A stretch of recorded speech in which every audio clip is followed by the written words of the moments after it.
हिंद दोस्तों, आज 18 अगस्त केंद्रीय कर्मी पेंशनर्स और सैनिक खबरों में सबसे पहले बात करेंगे। 8th पे कमीशन में 2026 से बदलेगा डीए का फार्मूला। 2016 का 100% नियम होगा लागू, इस पर बड़ी अपडेट है। 10 साल वाला नियम डीए 58%, अब 2001 वाला नियम लागू होगा डीए को लेकर, इस पर बड़ी अपडेट है। और अग्निवीरों को सीधे सीएपीएफ में सेना ने फुल लिस्ट तैयार की है, इस पर बड़ी अपडेट है। 8 पुलिस वाले ने एक फौजी को बीच रोड में किया बेइज्जत, इस पर बड़ी अपडेट है। और प्री 2016 एक्स रूप 6200 सुप्रीम कोर्ट पर बड़ा अपडेट है, इस पर बात करेंगे। पूर्व सैनिकों की नई भर्ती निकली हुई है, इस पर बात करेंगे। तो सबसे पहले पहली खबर, 8th पे कमीशन का डीए का फार्मूला बदलेगा। 8वें वेतन आयोग में महंगाई भत्ते डीए का जो कैलकुलेशन है 10 साल पुराना नियम खत्म होगा और इससे बड़ा फायदा होगा, क्योंकि 2016 के बाद जो डीए का फार्मूला लागू हुआ वो फार्मूला 2001 के डीए के फार्मूले से अलग रहा, जिसकी वजह से आपका डीए जो है, डीए के आंकड़े कम बढ़ोतरी हुई। यानी कि 10 साल में जो डीए है 58% तक ही बढ़ा। सूत्रों के मुताबिक सरकार नया पे कमीशन लागू होने पर डीए कैलकुलेशन में के जो बेस ईयर है उसमें बदलाव कर सकती है, क्योंकि ये मांग भी उठाई गई है। और ये केवल इस बार ही नहीं, कई बार ऐसी लगभग 4 बार ये श्रृंखला बदली जा चुकी है। लेबर ब्यूरो के जो CPI-W जो आंकड़े आते हैं वो लगातार बदलाव उसमें किए गए हैं। ये 2001 में अलग थे, CPI के जो आंकड़े दिए जाते थे उनके मानक अलग था, और 2016 के बाद इसमें चेंजमेंट लाया गया। डीए की गणना, महंगाई भत्ते की गणना जो है बेस आधार को बनाकर लिया जाता है, यानी कि जो साल है उसको बेस मान लिया जाता है। अब केंद्रीय कर्मचारियों की डीए की गणना CPI-W यानी कंज्यूमर प्राइस इंडेक्स का जो वर्कर का इस्तेमाल होता है, इसकी मौजूदा श्रृंखला का आधार वर्ष 2016 इक्वल 100 था। यानी कि ये अभी जो चल रहा है 2016 बराबर 100 है, जो कि लेबर ब्यूरो के मुताबिक CPI-W का यही श्रृंखला सितंबर 2020 से प्रभावी है और इसका इस्तेमाल वेतन और महंगाई भत्ते में निर्धारण में किया जा रहा है। इससे पहले भी कई जो फार्मूले थे इसमें कई बदलाव किए जा चुके हैं, जैसा कि बेस ईयर अलग अलग रहे हैं अभी तक। जो इस बार था यानी 2016 का 100 माना जाता था, इसके बाद इंडेक्स में होने वाली बढ़ोतरी उस आधार वर्ष के मुकाबले कीमतों में बदलाव को दिखाती है। लेबर ब्यूरो के अनुसार जो श्रृंखला समय पर बदलती रही है, 2016 से पहले 2001, 1982 और 1960 में ये अलग अलग आधार वर्षों को श्रृंखला मानकर ये अलग लगातार बदलते रहे हैं। यानी कि 5वीं बार अब जो आधार बेस बनेगा वो 5वीं बार 2026 से बदलाव किया जा सकता है, और ऐसा कर्मचारी संगठनों ने भी पहले से ही मांग की है, क्योंकि इस बार जो डीए का फार्मूला हुआ वो मात्र 58% 10 सालों में बढ़ोतरी हुई, नहीं तो इतना कम डीए अभी तक कभी नहीं बढ़ा है जितना इस 10 सालों में बढ़ा है। दूसरी इंपॉर्टेंट खबर है, सीएपीएफ के लिए अग्निवीर भर्ती सूची सशस्त्र बलों ने तैयार की है।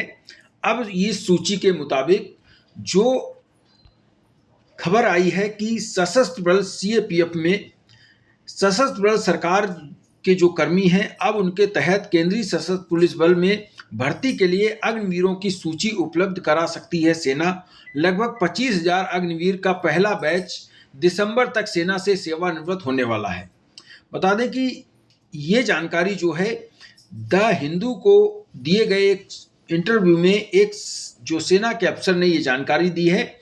इसके मुताबिक 50% जो पद हैं पूर्व अग्निवीरों के लिए आरक्षित किए गए हैं, लेकिन सेना और नौसेना, वायुसेना के योग्य कर्मियों का विवरण प्रदान करेगी। यानी कि अब सीएपीएफ को ये विवरण दिया जाएगा जिसमें कि जो 50% अग्निवीर हैं वो सीधे सेना में भर्ती हो सकेंगे। इसके तहत जो भर्ती उनकी होगी, अलग से फॉर्म भरने की जरूरत ना पड़े, इसके लिए आर्मी, एयरफोर्स, नेवी योग्य जो अग्निवीर हैं उनका विवरण सीएपीएफ को देगी, जिसके तहत उनकी भर्ती की जाएगी।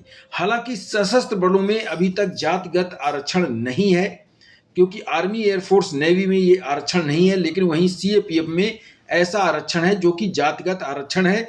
इसको ये लागू करने के लिए थोड़ी दिक्कत आएगी, क्योंकि जातिगत आरक्षण सीएपीएफ में है और जो सेना में भर्ती हुए हैं वो अग्निवीरों का जातिगत आरक्षण नहीं था।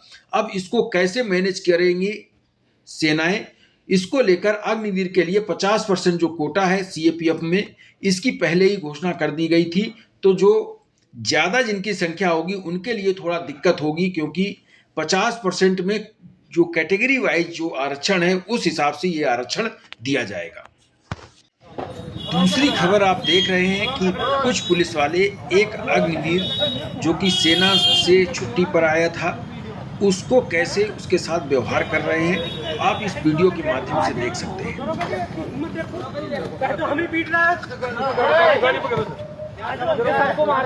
ये आगरा की घटना है, जिसमें जो अग्निवीर था शराब पिए हुए था।